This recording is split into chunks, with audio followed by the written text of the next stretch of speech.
mid ka mid ah ardayda qalin jabinaysa waliba kuwa saxaafadda wariyaasha cusub ee soo socda kuwa saxaafadda ka qalin jabinaya waxaan u yeerayaa Cabdiraxmaan Nuur Cali waxa loo yaqaanaa malaha waa nin naxariis badan waxa loo yaqaanaa si naxariis leh Cabdiraxmaan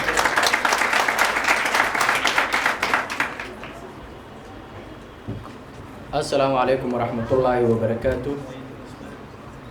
دمان ومahadsantiin mudanayaasha iyo marwooyinka ardayda macallimiinta bahda saxaafadda ururada iskugu jira dhammaan ka soo qaybgalayaasha waalidiinta kulligood hambalyaan ugu wada celinaya iyo sida sharafta ay noo aqbaleen oo halkan casuumaadda ay nooga soo qaybgaleen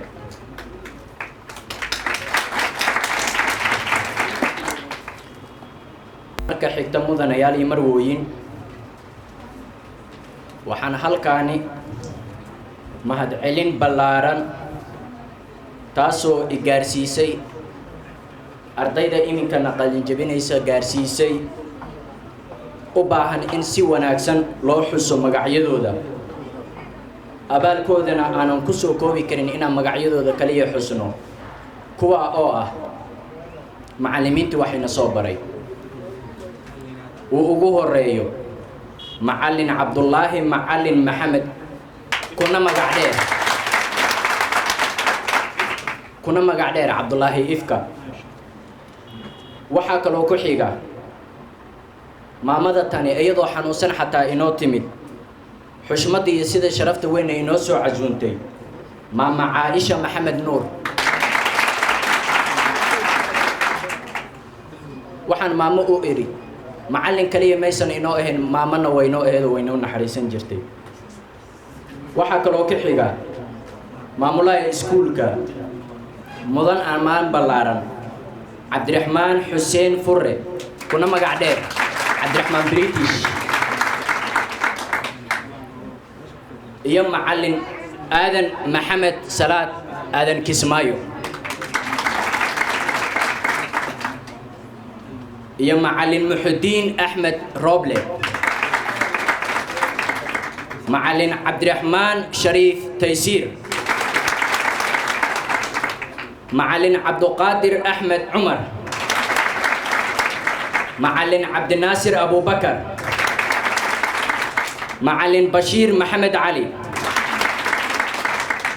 macallin Daa'uud Maxamuud Cali Doctor macallin Abubakar Xuseen Maxamed dhammaan haddii aan macallin iloowana iga raali noqdo bin aadan aan ahay waxaan intaasi hambalyo ballaaran ugu celinayaa sida wanaagsan ay noo soo tarbiyeeyeen iyo qaabkan bulshada sida wanaagsan aanu dhexgeli lahaynay xaqiiqdii waxaan iminka taagannahay haddii aanu qalin jibinay sidaan horseed ugu noqon lahaynay suxufiyiinta inaga horreysay iyo si maadaama dalkeenu uu ka baxay kumeel gaar oo federaal u gudbay si aan waanada iyo warcelinta iyo xusuusta ay Soomaali leedahay sida wanaagsan sidaan u soo tabin lahayn inay aynu noqonin kuwa maaragtaahi markii la eego laga ordo waxaan alla ka baryayaa markiina la eego in la soo ordo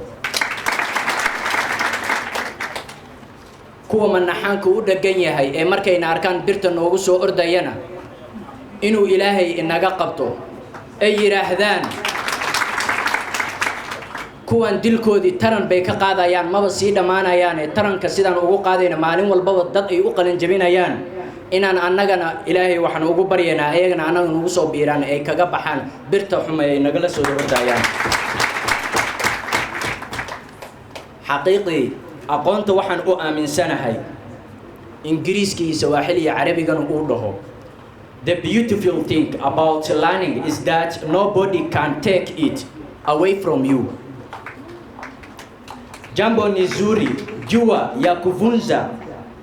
mawakamba hakuna mtu anaweza kuchukua kwako الشيء جميل التعلم هو أن أحد لا يمكن أن تعبر بعيد عندك markaan luuqadda hooyo ku soo daadego faa'iidada ay waxbarashada leedahay waa inaysan cidna kaa qaadi karin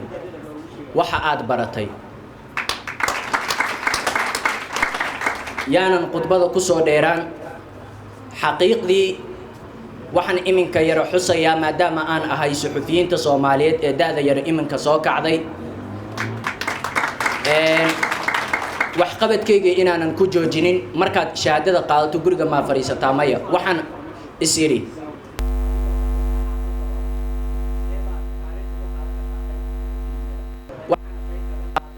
oo aan dib